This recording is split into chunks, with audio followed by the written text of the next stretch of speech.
And time having arrived, we'll call the meeting to order. It's a briefly finance meeting, and keeping the standard procedure, we'll open the floor for public comment. I don't perceive there is any, so we'll move right on to the topics of discussion. Today, the only one listed on the agenda is you guys, the county blight revitalization strategy.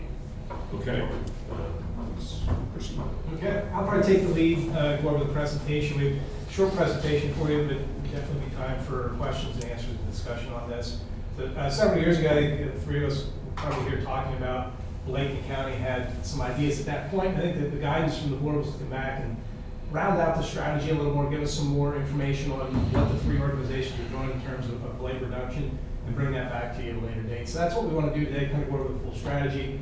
Answer your questions. So the goal of our strategy is really to eliminate blight in the county. We're going to work with all of our partners to prevent, remediate, and redevelop blight properties. Outcomes, I mean, I think these are pretty clear. We want to add properties to the tax roll, increase our property values, increase home ownership, especially for first-time home buyers, make our communities attractive, and have housing for the workforce in the county. The partners, we have our three organizations that are working together. We've also been working with the Blight Properties Reinvestment Board over the last several years, running that program. And clearly, our private sector developers and property owners are going to be instrumental in this process as well. So what is blight? Sent this out ahead of time. I'm sure everyone has read this and we'll pass a quiz on it. But I think what we're looking at is really, when you look at blight, there's criteria that's set up by the urban redevelopment law. A property has to meet one of these criteria. So I won't read all these to you, but you're looking at public nuisances, attractive nuisances for children or for others to play around some of these properties, fire hazards, properties with trash and vermin, and really abandoned properties. So when you look, this is a list of 8 criteria. Property has to meet one in terms to be able to be declared as blight. Kurt, is that property absolutely positively in all cases have to be vacant? Yes. Especially for our property, for our program. Yeah. Okay.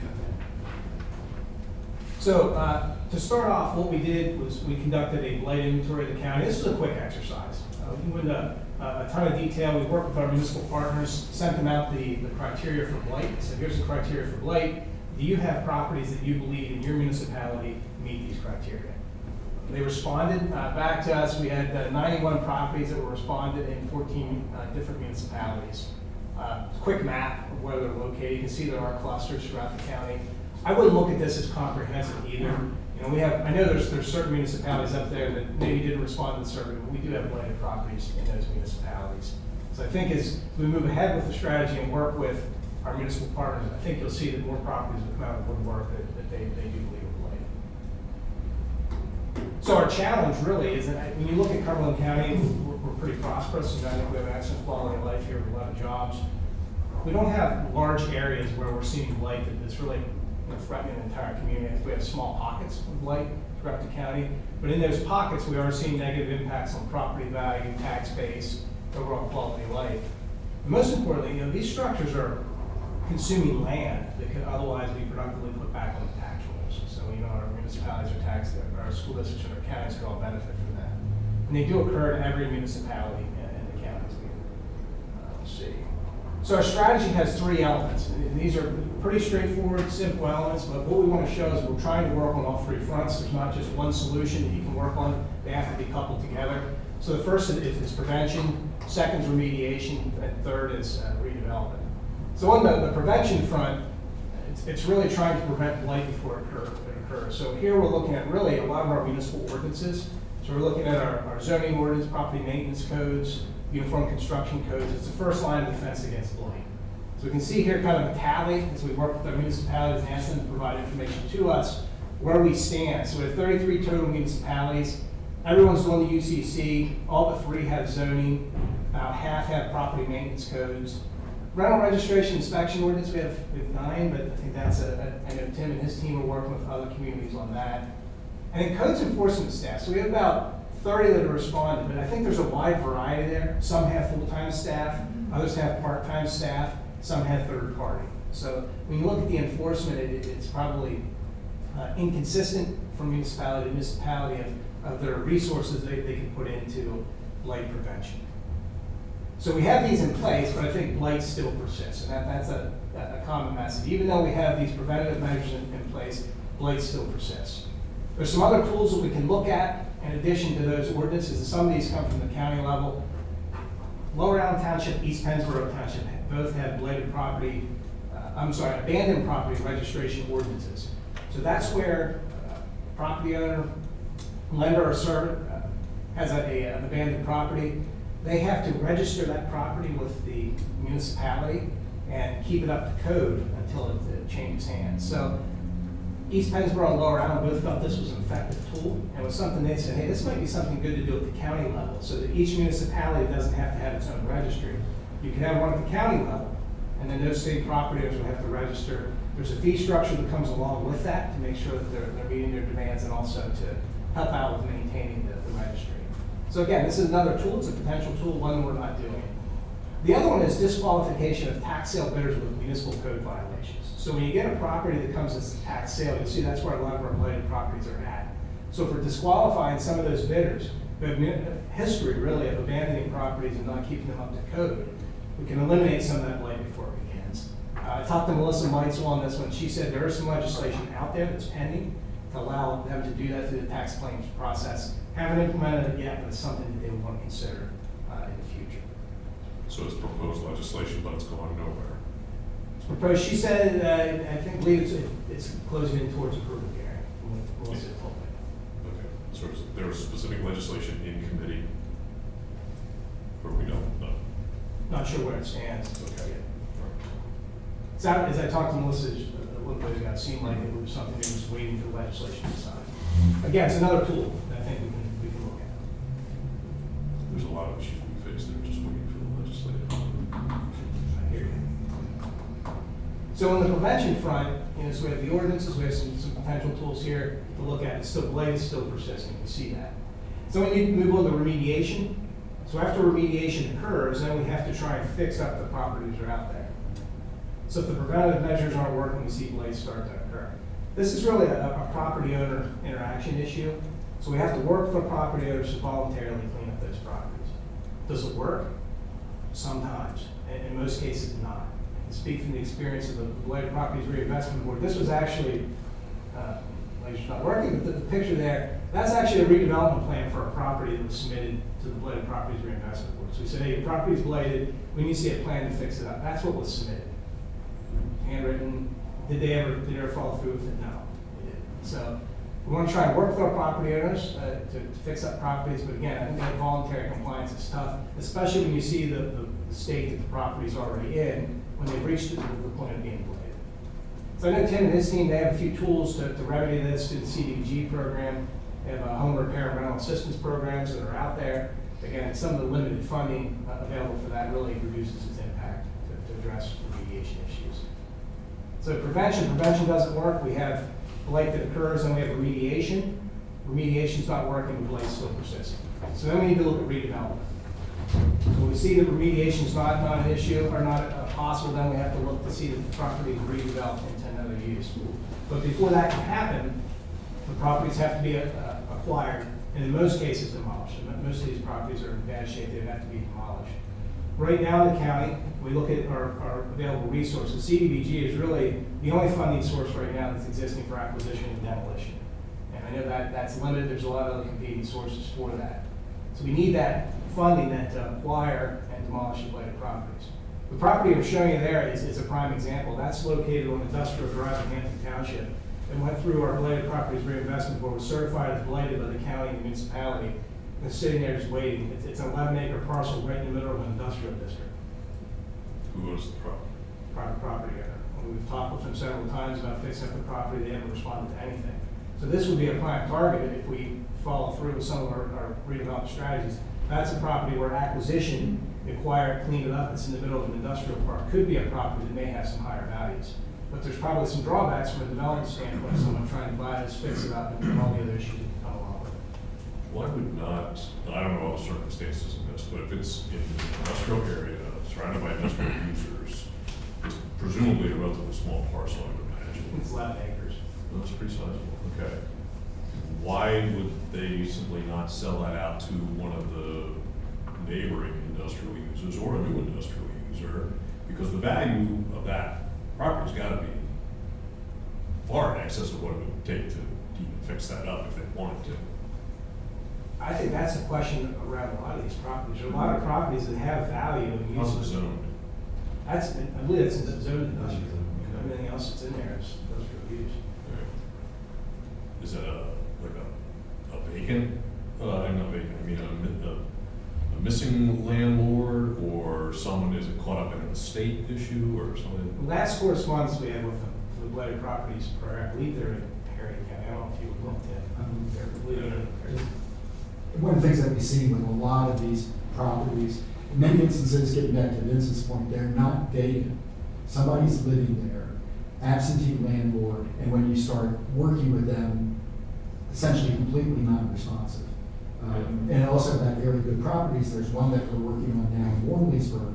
What is it, 152, 159, or something, three addresses, 3 buildings right together, right on Front Street. Beautiful views, essentially an abandoned property, completely non-responsive landlord. The borough is more than willing to take it over. Problem is, $140,000 to demolish. And right now it's an attractive nuisance, kids are breaking in there, Sure. having all kinds of fun. So those would be more common to what we encounter, something like this. It's just, it seems that situation is so divorced from financial reality, you're not going to address it on the same types of basis that you would for that. But I'm curious how many of these exist, which just are sort of oddballs versus those situations where somebody can claim they don't have the money, and chances are they just don't have the wherewithal to fix it up. There's no penalty to them. So, all right. So, looking at our blighted properties reinvestment board, so for a while, the county planning department managed that, and then it went back to Tim and his shop. So you can see in the past 10 years there, the number of properties, 21 that have been deferred. You can see our batting average there, 7 were certified as blighted, and then we had 2 that were redeveloped, demolished, 2 that were remediated. You see the big drop off there from the number of properties that were referred to the ones that were certified as blighted. What I experienced during our time of running the program, we saw municipalities drop out because they started to look and see, hey, the property owner wasn't going to do anything, and then what do we have as the end game? If there's no resources for us to try and acquire and demolish this property, do we want to keep running it through the entire process? And we saw a lot of cases, some of those municipalities dropped out of the process. And then only 21 properties, 2 per year.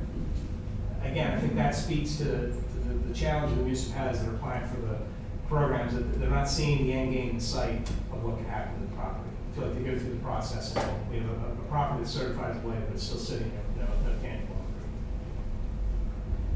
So our key findings, we have those building codes, property maintenance codes in place, blight still persisting, remediation rarely occurs because property owners really aren't voluntarily addressing the blight conditions. Financial limitations have really thwarted our acquisition and demolition success, and they negatively influence the communities that they're in. So you look at any of these properties, any of us would want to live next to them. And we've heard from landowners who live next to them, we don't like that. So one thing that we're looking at is we need some financial resources to help supplement the remediation and redevelopment components of our plan. So there's an opportunity. This is kind of the key piece of our presentation here today, some of the new tools that we think that could really help us out as we move ahead. So recently, Tim and his shop received a $400,000 fair grant, and remind me on the acronym, Tim? Fair. I think it's Pennsylvania Housing and Revitalization Enhancement Grant. That's the acronym on it. So they received a $400,000 grant from FAIR, which is state loan or state grant there, to establish a revolving loan fund that would focus on blighted properties and revitalization. So it's a flexible use. You can use it to renovate, acquire, demolish, redevelop, wide open, requires a 50% local match. There's a requirement that grant and proceeds look to work on workforce housing. So again, that's another key goal of our county comprehensive plan. We're doing a study now with Shippensburg University to address the drivers of affordable housing. So we see some synergy here between what we want to do with the redevelopment strategy and our comprehensive plan. That fair grant does require that 50% local match. Looking at what that local match could be, Act 152 of 2016 authorizes counties to enact a fee of $15 on deeds and mortgages. That would be enacted to the recorder of deeds. We're looking at a leverage on that. If that were to be enacted in Cumberland County, about $270,000 per year. That's the 10-year average on that. And that can only be used to demolish related property. So that takes the first step. But when you match it up with that fair grant, then you have money on the backside to do what else is needed with it. The act sunsets in 2027, so we have a little bit of time here to take advantage of that. Did some research on other counties. You can see some of our other peer counties, third-class counties that have taken advantage of that. So you can see York, Dauphin, Erie, and Westmoreland. Lawrence County, for example, is another one where they actually used a fair grant to initially seed a program that was also balanced out with the Act 152. So we're seeing that other counties have done similar moves. That's one piece of it. I think the other piece of it is Pennsylvania in 2012 authorized the Land Bank Act, which authorized the counties to form land banks. And in 2018, there was another act that followed that up that allows the county to designate a redevelopment authority as a land bank. So a land bank has some really good powers that relate to our redevelopment strategy. So one of those would be tax delinquent properties. When they go to judicial sale, the land bank can come in and buy those before there's any competitive bidding. So you take some of these properties that are out there that are blighted, that are tax delinquent, and allow the land bank to pull them off before someone else buys them, and potentially, another absentee landlord to buy them. It also allows the land bank to discharge tax liens on acquired properties, so that's always an issue. How much taxes are on the property? How do we get rid of those? And then the last one is really attractive, that land banks can share up to half of the real estate taxes of redevelopment properties for a 5-year period after conveyance.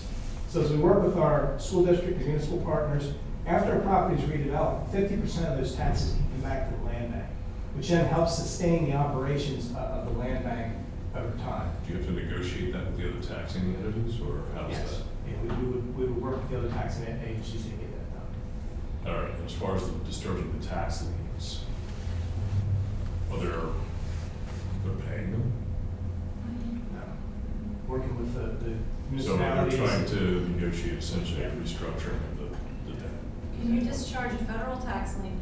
I don't believe so. Okay. I believe the federal taxes, it's the municipal and school district taxes. Okay. So it's not, that is not foolproof by any stretch of the imagination? Okay, all right. But there are some of the powers of the land bank. So you look at it in the past, we'd have to form an entire new land bank. In this case, now we have the opportunity to identify Tim's shop as the land bank and have them be able to acquire some of these powers.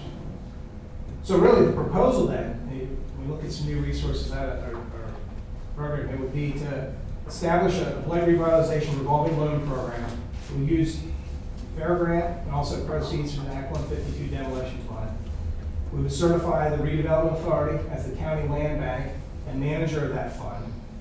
And then we can loan funds to municipalities and developers to acquire, demolish, and redevelop properties on the county inventory. Over time, then, we look to see that the fund would sustain itself from the interest of the revolving loan fund, and then that 50% return on properties that are redeveloped. So this is kind of I think the key discussion point for today of, we see an opportunity here. We have some grant money in place that can help out with it. And we have the opportunity to have the redevelopment authority serve as a land bank, which could add some other benefits for us. Of course, it's new. We have the Act 152 that's not in place, and that would be something for the board to consider. Is this something that you want to do? Can I ask any of you guys, the fair grant, is this a one-time deal? The fair grants come up every year, so there are monies that can be, because this actually was the second fair grant that we received. The first fair grant that we received, we used to help establish the coordinated entry system to address homelessness here in the county. And so this was the second grant that we received. We've just recently gone after the third fair grant. If you remember, the emergency solutions grant was not funded here for the county, and so we applied for a fair grant in order to help make up for not receiving that particular grant. Because again, one of the things that's beautiful about fair monies is they are very, very flexible. It is it's extraordinarily competitive, but it's very flexible in what you can use the monies for. A couple years ago, maybe, I don't know, who You know, Dauphin County has a land bank, pretty successful. And I asked the question, why doesn't Cumberland County have one? And I was told, we don't have enough blight. And I don't know if that was an acceptable answer. Yeah, I think what they were really trying to convey in that is that most of the places where land banks have been real successful, be it Dauphin County or some of the others, Westmoreland, Allegheny, even Philadelphia, where they have some fairly significant land banks, is having a real, like a whole block, Yeah. a whole They're neighborhood, more concentrated. bigger cities than Yes. we have. And so with, one of the things that we struggled with here, and Kurt was pointing out earlier, is when you have this spotlight, Right. these little bits and pieces all over the place. You can do that in many other ways. So the land banks have been most successful when they go in and out whole blocks and whatnot, which I think is part of the reasoning why the legislature here a few years ago went through and then changed and then made available those responsibilities and off to local redevelopment authorities. I had a meeting with Tammy, we had a meeting with Tammy Shear, Recorder of Deeds, and she indicated her support for the proposal. She thought that, before I know she had some questions that she had discussed with the board, met with her, she thought like we have a fuller strategy now that addresses blight from a number of perspectives, and she offered her support to the board. I think there were some outstanding questions as to whether what she was proposing would be allowed by the law or not. Have those been addressed? Yeah, so I think we met with her initially, she was talking about the UPI, changing the UPI fee. So talking with Keith and others, felt like that wasn't, potentially it may not be an authorization to do that. So it felt like the Act 152 is a specific authorization for this purpose. Discussed that with Tammy again, I think, as she said, she's supportive of what's Okay, so we're leaving her proposal behind and reverting back to the original Right. light tax proposal. Yeah, one of the other things we did went to the Greater Harrisburg Association of Realtors, their government affairs committee, and gave this presentation, talked to them about, our proposal for the strategy, and at least wanted to reach out to them and explain what this was. Did they see all of this? Yeah. Because I would think that would be one of the stakeholders we would want to share all this with. Yeah, we gave them a presentation, said here's what we're planning to do, to come to the commission and have that discussion about the 152, and knowing that it's a fee that goes on to each transaction. I, as a licensed realtor, understand that all the fees that get put into the HUD form, so, they seemed receptive to it. I don't know that we got official response, but we talked about, how blight impacts property values, and even if it's one within a block, typically it will bring down the values within that block. So, again, we didn't get a formal response, but at the meeting, they seemed receptive to the strategy. That's a bit of a turnaround, which is good, because I don't know, a year and a half, 2 years ago, they had a representative here when we were talking about it, and they were kind of on the negative side of it. That's so interesting. I have a feeling they have had a turnaround about it. Yeah. From interaction I've had with them, I don't know that they're wild about it, but I think it's a matter of how strong you want to oppose the Act 152. So, but again, I would hope that whatever we're proposing, for one, I'd like to receive a copy of this PowerPoint. So, yeah, that wasn't already sent to us, was it? It was. Yeah. Was it? Okay, I'm sorry, I missed it. So, that's fine. If you need one, just let me. I would like to see us identify some stakeholder groups that we could run this by. That would certainly be one. Obviously brought to others as well. I guess I'll just give you my first reaction. I'm a little maybe surprised that, because from the discussion that we've had over the course of well over a year now, I guess I was expecting something that more resembled what I would consider a more coordinated strategy that would address, I wrote down here, housing, not as an incidental application, land use, blight as one of the things, not as the major thing, and economic development. So, and one question, thinking back to some questions that former Commissioner Hertz raised, how much of this is applicable to commercial, how much is applicable to residential? What's the what are the limitations here in separating those two out? Can we do these, can we use this for? Fair is towards first-time home buyer. So fair is for- only residential and, Yeah. okay. But- Is it particular type of housing? You say workforce housing, I'm not sure I fully understand what that. Yeah, we're talking about first Price time, range. yeah, first time home buyers. So people who would be eligible, under the, Right. applicable thing would be the home program. So, and that's used, as you know, we're using home right here in Carlisle, down on South Street for a blighted property there. Tri-County Housing Development has gone in and is in the process of acquiring it. They have an option on it now.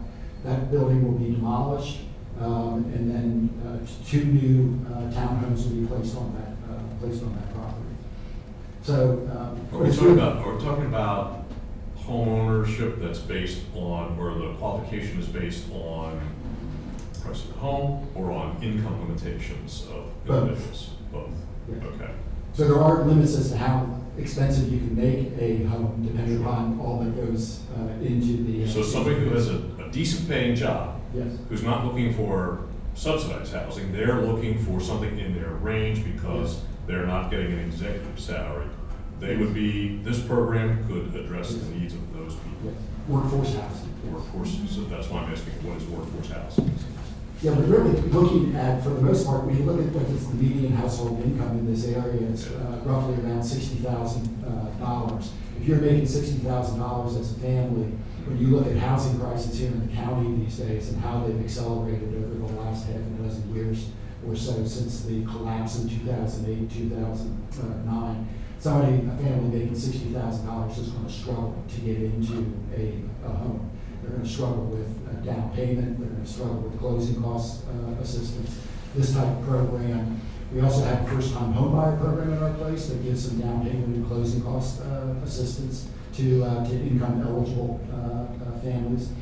So you start piecing all these things together, it's going to make it possible for people to start buying homes and have affordable homes available to them, because using the FAIR grant, using the Act 152, you're then starting to build these public-private partnerships that really then are going to be able to start driving down the costs of being able to acquire. So you talk about the whole program, and that's part of the reason why I'm at the table as well. That's why we always refer to it not as a blight strategy, but a redevelopment strategy, because blight is only one of the. Yeah, this is, I see this as one of the tools in our toolbox. You know, the opportunity to go in and through the blight funding, be able to create another pot of money to pursue, you know, redevelopment of housing. Again, I see that as one avenue that we're gonna take. You know, housing, even though I'm on economic development, housing is important because we need more houses to be able to employ put more people in the county, to be able to put more employees in our businesses. So that's why we're at the table also on, you know, from the redevelopment side, you know, if there's opportunities for the real estate collaborative to come in and help out with redeveloping some of the non-residential, which I'm assuming 152 is able to help with some of that, and that site in Hampton might be a prime opportunity for that. Yeah, to give you an example of how this will be then extending and expanding the resources available. As Jamie was mentioning, you all may remember the domestic casting site down in Shippensburg. CDBG monies were used in an integral part of that whole acquisition demolition, piece. But yet that was what, $75,000 of CDBG money there. So that was a good chunk of the CDBG monies that come in here. Every year. And again, there's also some limitations as to where you can use those dollars in order to meet the national eligibility and the national objectives. With the FAIR money and then with the Act 152, you get a lot more flexibility in where you can use those monies towards dealing with demolition activities.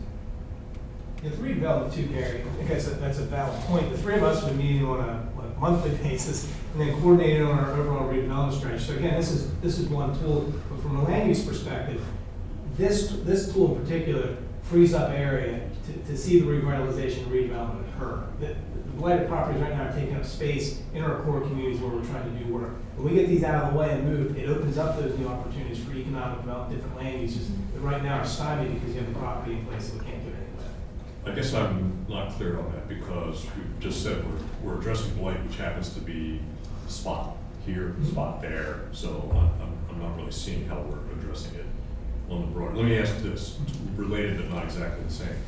How would you see this apply to, for instance, the much talked about renewal of a community like West Fair? Pull that map back up. I think we can, when we're talking about, spotlight, if you look at the inventory, you can see West Fairview has quite a few. That's an area where there are probably the largest number. You look at Shippensburg, there's quite a few there, Carlisle. So there are areas where there are pockets, maybe they're not just one here, one there. But if we can, there may be a whole block that they might have 3 blighted within that block. Maybe there's an opportunity to go in and speak with those other property owners and do something to improve that whole block. With ULI into West Fairview, it was a year or 2 ago, and did a plan looking at the revitalization of West Fairview.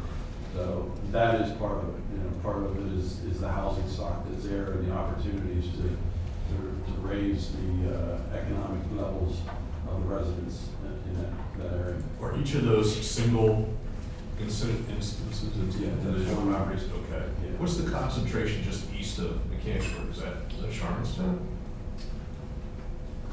Yes. Yeah. Okay. I have an Excel sheet that has all these like addresses if you want to see. I'm just a little surprised there. Okay. Goes to the thing. I can't see that here. So and all of these are vacant because they've been identified as blight, they're vacant. From the municipalities, yes. Okay. So I have a couple of questions. I'm wondering, so I see that our land bank powers include, but what are we limited to? I'd like to know what the land bank powers would be limited to. And for example, if we've got, the Shiremanstown property that's blighted, and we can clearly see that the 2 next to it are gonna turn into a hell of a problem, can we take money from this program and use it to help those current property owners change their properties? That's just a question. Is it possible? The gray house on the property that's industrial, would we have the ability to demolish that property and then sell it to industry and bring that money into this program? Is that something that we would be permitted to do? That's why we established it as a revolving fund. Good, okay, good. And then I don't need to get into weeds on this, I just started really thinking about this. So most of these will come from judicial sale? Yes, those that are. Acquiring tax delinquent properties at judicial sale? Or will most of them come that way, or will they come a different way? They could really come from anywhere. So, municipality Okay. could bring them forward, they could come from judicial sale. I think we want to cast a wide net, make I sure do we get too. the candidates to come through the land bank. And then I got really detailed on it. I don't remember anymore, but I think when you take a property to judicial sale, or maybe it was foreclosure, I can't remember, one of them gets rid of federal tax liens. So I would hate for us to get into this position where we have this fabulous land bank going, we have this revolving loan going, and we get smacked with a federal tax lien. Because how do you make that go away other than negotiate it down and pay it? And I would hate to see these dollars go to the federal government. It's just stuff to think about, not, yeah. But I think also to your point, something that we actually did here in Carlisle, in Carlisle, there's what is called the Pitt Street Pride. One of the things that we became aware of, there was an elderly woman who was essentially ready for assisted living. We got wind of that. We knew the house was in, we'll call it, sufficient attractiveness, sufficient condition that a more than likely rental property landlord would have gone in, taken up something that was with a homeowner and turned it into a rental property, and probably would not have put a whole lot of money into that property. Okay. We got wind of that worked with our friends here in Carlisle Borough, were able to go in and acquire the property. We acquired it for about half of the assessed value. We're now using another revolving loan fund that we have here in Carlisle Borough in the process of renovating this property that will be then sold to a first-time homebuyer. So we became really concerned about a place where Carlisle has been making major investments in home ownership, trying to strengthen and preserve a neighborhood of homeowners, and saw this as something that all it takes is like one or two of those, and the next thing you know, you start other people saying, hey, this neighborhood isn't as what it was like, I'm gonna turn around and sell. We went in there, now we're in the process of renovating it. This home isn't in the historical district, but this home was originally constructed in 1860. Okay. So it has a lot of interesting issues, asbestos, lead paint, other things just from years of whatever. But when we're all done, this is a place that I'd like to, Okay. would be willing to move into. Okay, good. That's good. I think that's really important, because if we're going to get into this business of refurbishing things, and then we have, two new ones right on either side, I don't think it helps. If we can prevent that as a piece of this, I think it's really important. I would like to read more about this. I would like to know what the limitations are on the land bank, definitely. If there are any, maybe there aren't.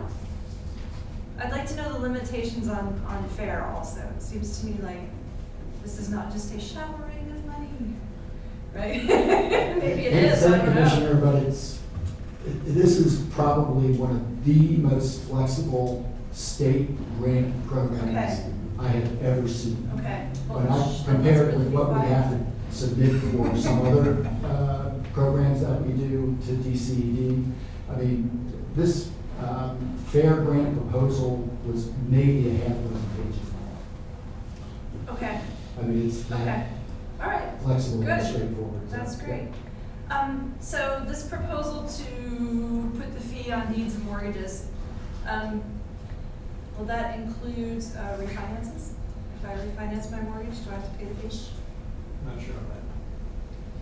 Somebody can get you an answer. Let's look I'm into it. pretty sure. I think the answer to that is yes. I think it is yes, but I'm not 100% positive. Yeah, I just wondered. I mean, especially as we go to see our friends at the Greater Harrisburg Association of Realtors, we ought to maybe know more about those details. I mean, yes, another question I had mentioned, one of the last times we all spoke about that, I gave a little anecdotal information about an individual I know who happens to, this is what he does, he goes and redevelops properties, and his question to me, his statement to me was, I am your answer to blight, which is largely true. And his question was, why is it when I finish a property, the first person to show up and knock on the door is the county assessor? And why is it that anyone who takes the effort to fix up their home in one of these communities, especially the boroughs where it's dense and they're seen pretty regularly, first visit they can expect is the county assessor. And that's acts as a disincentive to a lot of people, because it does come with real cost. So one of the things I remember asking before was, is there anything that we can identify in partnership with our assessment folks that would ameliorate that concern? How can we stop disincentivizing people to improve properties? And is there some mechanism that's in use somewhere else that maybe we can adopt, or something new that we can try to adopt? So, like a tax incentive or what? Well, Maybe a waiver on, we have, for commercial users, we have alert where we're phasing in taxes on improvements, and these are, big dollar projects, and that just occurs to me anecdotally as some version of that might help, or, a one-year waiver on improvements or something of that nature. And I don't know what we can legally do and not do. I was hoping somebody would raise that question with our assessment folks and find out if there's something that would be on the table as an incentive.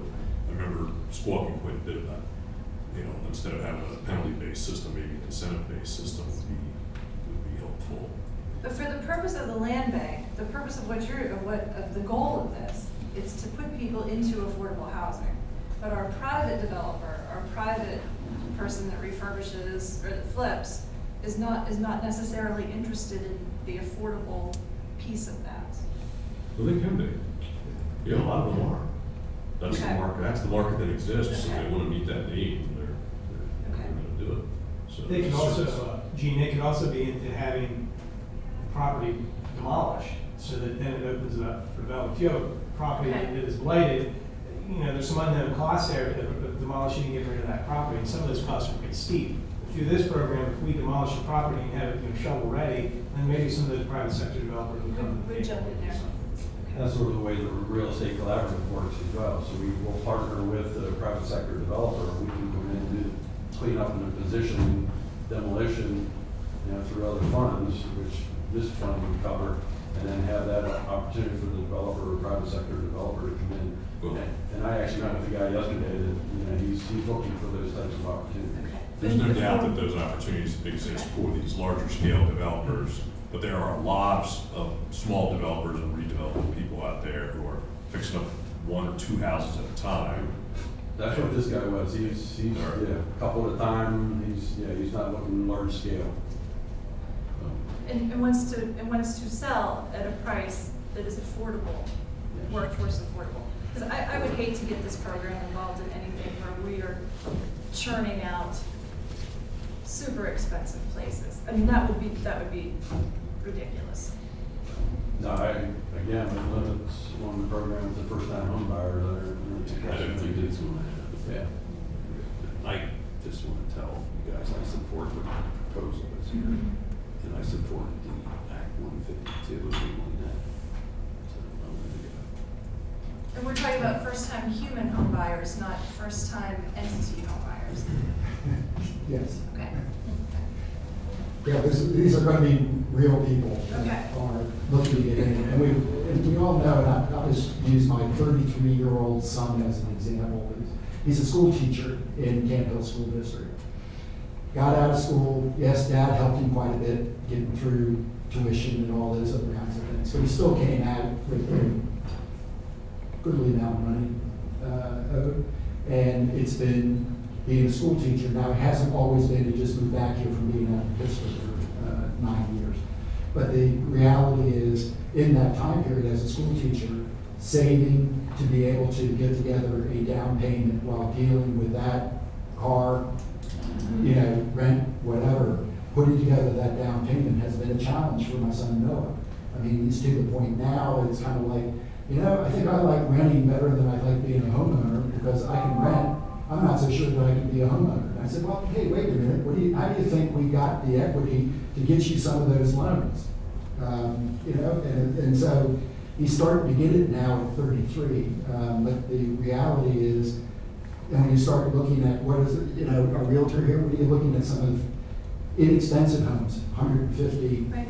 you know, $170,000 for a relatively inexpensive home. Well, if you need to get that 10 or 15% down payment, closing cost assistance, another $5,000 or $6,000, you know, dollars. By the time you go through that, it's kind of like a lot of these first-time home buyers look at it. It might as well be the cost of the national debt to be able to afford doing that, and so they end up.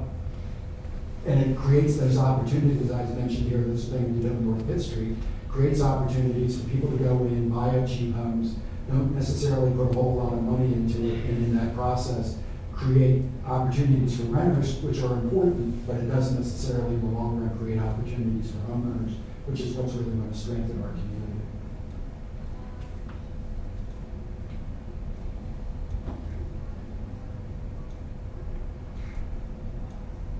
Okay, well, at this point, I'd like some time to review this and see what other questions occur to me. I mentioned a couple of things already, so there's some things we can explore, particularly in terms of the assessment office. And I do think we should have not necessarily a complicated, but we should have a decent effort at some stakeholder input on this. I agree with the concept of what you're doing. I'm not prepared to, just say good enough. I think we don't want to waste an opportunity. And it would be good for us to get some input from some of the other stakeholders in this entire thing, make it as comprehensive and coordinated as we possibly can. Gary, give some others that you'd like, so we mentioned GHAR, I think they probably would like to see the full thing. are there others that you have in mind? Off the top of my head, I'm trying to think of the different audiences here. I think maybe some of these small redevelopers, and I think you know probably more names than I do. Who was the guy? Oh, yeah, that's right. He gave up, left to Florida. So there's some other small developers around who've been in Carlisle and even Harrisburg and some areas that are coming in and doing 4 or 5 properties. I'd like us to run it by some of those folks and see if they think we're covering all our bases. I know 1 or 2 people I can run it by. I want to think about what other stakeholders there might be and any input you have on who we might want to run it by. I don't think it has to be a complicated effort, just to share the PowerPoint, give them some So doing contact that, person. So doing that, do we want to kind of roadshow with us, or would you prefer that we ask some of those stakeholders to come in so that they can address the board? I mean, it's one thing to talk to us, Yeah. you know, but it's another thing to talk to the board. And I think a lot of folks want to have input directly to Yeah. the board versus maybe talking to the 3 of us. Kirk, what do you think about, maybe it's too early now, but maybe making this a topic for maybe? Sure. It could be an MAB topic. What does that mean? I'm sorry, municipal advisory board, that's where we meet. Awesome, every so yes. often. I was gonna ask if our municipalities seen this. Are they, because they're a piece of the key to this. Mhm. My only question on that is, you have, in terms of this, what you're showing to us, and I've already stated, I think it's bigger than that, but it's concentrated within a handful of municipalities, and you may or may not have them at MAB, and you may have a bunch of people at MAB for whom this isn't, so maybe a customized meeting for those municipalities, if you think we haven't already covered that. But we captured a lot of the municipal outreach meetings over the past year or two. We bring this up to them, letting them know what we're doing, and requesting if they have blighted properties that we want to see those. But if they've seen this, that's. They haven't seen the full presentation. We may want to answer your question, I think it's a combination of things. I don't think I'd like to circulate this to a few people, I just haven't figured out who yet. And then they can come back to me with any input, I'll be happy to pass along. I think you should have a contact person that they can call for technical questions. Would that be you? Sure. Okay, and I don't know who's the He's taking on. first among equals here on this team, so, but if we could, Always correct. okay, that's what we always say too. So if we could do that, then they can contact you, they can contact any of the commissioners if they want, and we get a bit of a cross range of input. So you're not looking so much as a meeting, Gary, it's to get the materials out to people. I wasn't really thinking of a meeting, but it's not necessarily a bad idea if you have, you've got a handful of places this is concentrated in. And most of these opportunities probably are gonna be in mature communities. So I don't know if, just some of the boroughs you'd want to pull together informally. It doesn't have to be a borough either. I mean, East Penn just has pockets that are villages and such, so. It'd be up to you whether you think a meeting would be a worthwhile thing to do. You could certainly present there. I'm thinking in terms of like your municipal outreach meetings that you referenced a moment ago. Those are great informal opportunities, but again, you may have a lot of people there who this doesn't impact. So something akin to that, where you do the presentation, just get some frequent discussion going. Yeah, a couple of service February. Kirk, the data on that map came from municipalities, right? Mhm. And when did they provide that data? Because That's small. I can think of a few places that there should be little circles up there. In Hampton Township of all places. Will this speed up the process of moving a blighted property from being blighted to, because, I mean, I remember researching one blighted property in Cumberland County, and it was like, that was miserably slow. I think it was almost 2 years to get it. And that's, it's just the fault of the process. And the worst part about it is, you go through that process, And, you know, anytime you're starting to mess with somebody's property rights, you need to be Yes. very thoughtful and methodical about doing it.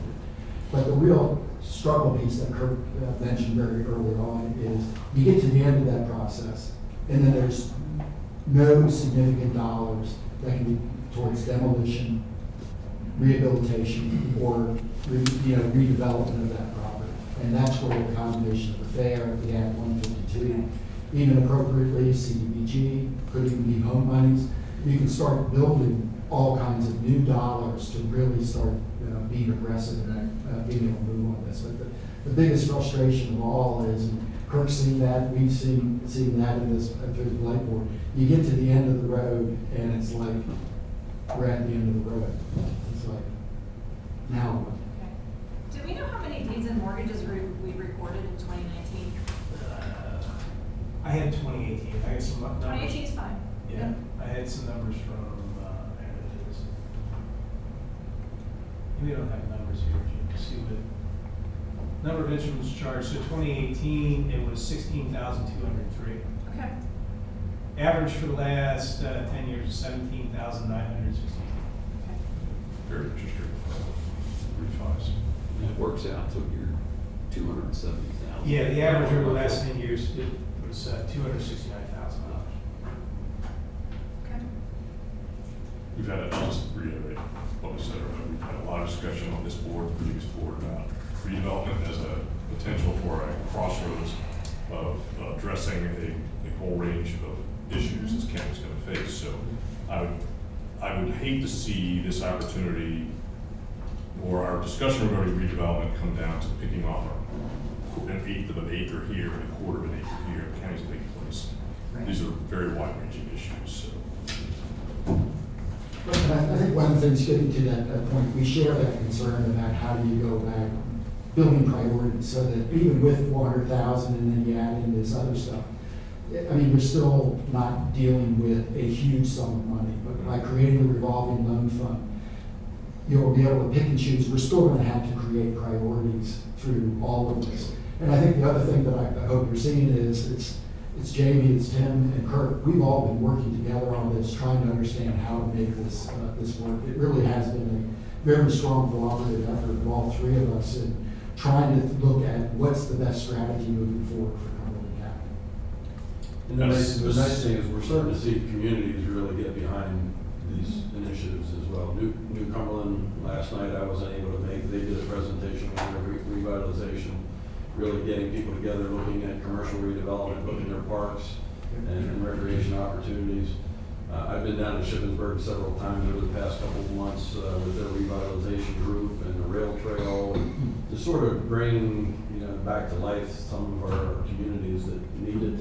I know in Shippensburg, for example, there's talk of 3 homes on Main Street, King Street, that should be demolished, but because of some of the regulations can't be demolished. So there's opportunities on the housing side that will help to impact the revitalization on the commercial side as well in those core communities. So I wonder, as we're collecting Act 152 money, as we're collecting the fee, and I don't know what we do with the bridge money, with the $5 collection, with the $5 fee that we get for that. Are we investing that money to make more money? The $5 fee. Yeah. that we- Right now, no, because we're spending it all. Okay. We are leveraging it. So Okay. with Sample Bridge today, doing the PIB loan, it allows us to leverage it to continue over a 10-year period to address our needs now Okay. and not have cash flow issues. If we didn't do it, we would be constrained out. Okay, Because of cash so flow. we could invest this money or leverage it or do something with it so that, I mean, it seems like we'll start collecting the fee and we'll be waiting a little bit of time, some time to take these properties through blight. Can we invest that money in the meantime and make more so that we have more? Is it, I think the answer is yes, but it's a relatively, in some respects it's good, but this is a low interest environment. Okay. And so the dollars that you can make will be nice, but relatively modest. So using the fair monies as an example, we're already at the redevelopment authority, already holding those dollars. okay, And so, we're making, pennies on the dollar in Okay. terms of interest. So it's very, very modest. okay, all right. Having that money though, the demolition money in place is can be a leverage for other grants, for Okay. fair grants, or Good. other programs elsewhere. All right. For keeping things manageable, but I'll just reiterate that as long as we're dependent on purely public dollars, your list of projects is going to be very small. The extent to which we can bring private capital, which there's plenty around here, into the solution, your list of projects can be very, very large. We really see this as a public-private partnership going forward, and again, why we really looked at this as creating that revolving loan fund, so that will create the monies that will sustain it beyond the sunset period here. And then what does the sunset period mean? Legislation expires, it could be reauthorized. So it's going to expire in 2027. Okay. It could be the board's discretion if you so choose to move ahead with it and decide we're done with it at a certain point. But we don't want to sit around and waste any time. If it's expiring in 2027, we don't want to get in on it in 2026. As I talked with the recorder of deeds, she thought, well, that'd be reauthorized. Okay. Who knows? Right. All right. It'd be surprising if it wasn't reauthorized, but surprising things happen. That's why they're called surprises. We have surprises and distractions every day. So I can just give a quick summary and some of the questions I heard and make sure we have these down. So Gene, you had requested about a little research on the federal and state tax liens, when they're extinguished, either the upset sale or judicial sale or repository sale. The limitations on land bank, so we have some of that. The fair guidelines, to make sure we have the full fair guidelines. Whether or not the fee applies to refinancing, which I believe it does, I looked at Act 152 here, but we'll make sure of that. Gary, you talked about some of the other incentives for the revitalization of properties, potential tax breaks or incentives that others are using. And then the final point was stakeholder input. Well, and the assessment question is also, to me, that's an incentive. That falls under incentive, so, but I definitely would see that addressed. Okay. And then the final point was stakeholder input. So we mentioned MAB, municipalities, GHAR, and then some of the smaller redevelopers that we can come up with. Maybe we'll break that up between the three of us to get it out. You have the presentation too. I mean, the board can feel free to share with others you see. Okay. And then if there's questions or comments, you can get back to me and we can shoot it through the team to make sure they have the Do answers. builders have any interest in this? We called them to request a meeting and they haven't gotten back to us, and that was before Christmas. I wondered that too, if the elders had it. Well, that's They're the, generally pretty active, so that they. my cousin-in-law is the contact over there, so. Cousin-in-law. Who's that? Jerry Leach. I've seen that name, but I don't know. So that's the list we have. As others come up, I have some resources on land banks and stuff. If anybody's bored or wants more information, let me know. I'll give you as much as you want or as little as you want. But if you have other questions, let us know so we make sure we get everything you need to make a The only decision. question I did have, and I think you touched on some of this, but we're going to need a lot of cooperation from municipal partners. And there was some talk about, are there ordinances that they can enact or more forcefully enforce? And a lot of them don't do it. You know, they just don't do it for whatever reason. So are there any angles we can address on there? Well, sure. I think the way we have our blighted properties program set up, and probably some provisions we could put in the land bank, is to make sure that if they bring properties forward, we've seen that they've done their due diligence on enforcement. For the blighted properties program, they had to show us the list of enforcement remedies they tried and weren't successful at. So it was a program of last resort, not a program of first opportunity. I guess what I'm getting at is I would like to see them more involved. You mentioned prevention earlier as a major component, and I think that's where there may have been some shortcomings in the past, is municipalities may have been able to forestall some of these problems had they been more aggressive either with their code enforcement or the way they've written the code.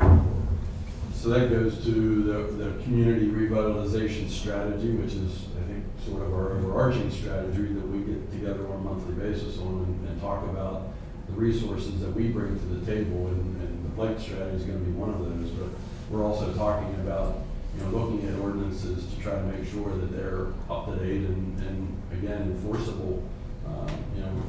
We're going to offer that as we launch this as a resource and an opportunity to meet with municipalities and try to get some consistency across the county. So I say yes, that's something that we intend to look at through the community revitalization strategy. Tim, incidentally, how does the fair housing enforcement work into this? Is that any different than how it is every other day? Yeah, it's pretty That's much- a challenge ongoing. It's always a challenge, and it's pretty much a day-to-day activity. All right, so that doesn't factor into this in any special way, it's just No. something that'll be part and parcel. What really we need is, what you've been talking about, is zoning enforcement.